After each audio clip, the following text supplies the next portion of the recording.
Tout le monde parle de lui dans la capitale du Nord Kivu. Mais aucune image de l'ancien président congolais à Goma n'a pour l'instant filtré.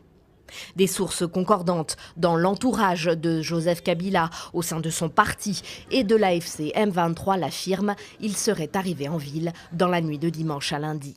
Le coordonnateur de l'AFC M23, Corneille Nangaa, s'en félicite sur les réseaux sociaux.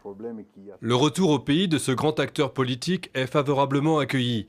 Il a fait un bon choix plutôt que de rester en exil forcé. Mi-avril déjà, la rumeur de la présence de Joseph Kabila à Goma avait fait le tour de la ville, sans être confirmée. Ce lundi, la population y croit et nourrit l'espoir que sa venue dans la capitale du Nord Kivu, occupée depuis janvier par l'AFC M23, changera la donne.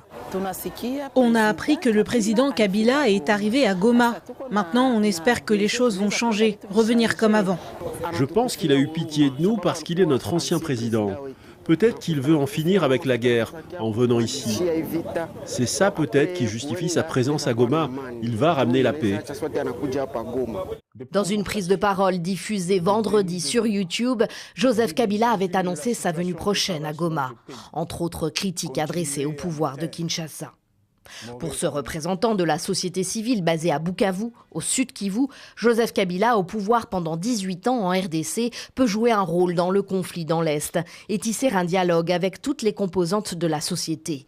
L'AFC M23 qui occupe de larges pans du nord et du sud Kivu, les églises, les acteurs économiques, la société civile. Là, il va recueillir tous les désidérata de la population, c'est la généralité. Il va devoir aussi contacter, bien entendu, le gouvernement national, parce qu'il peut être un fédérateur, un pacificateur. La mission-là ne peut pas lui être aussi exclue. Du côté du pouvoir, à Kinshasa, on continue d'accuser Joseph Kabila d'être l'architecte de l'insurrection du M23 et sa présence annoncée à Goma en serait la preuve. Joseph Kabila est le commandant suprême des forces du M23 et de l'Alliance du fleuve Congo. C'est lui le commandant suprême.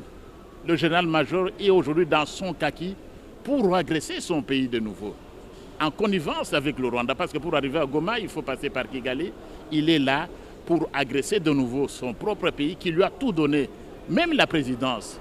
Ni le président Tshisekedi, ni aucun membre du gouvernement congolais n'ont eux réagi.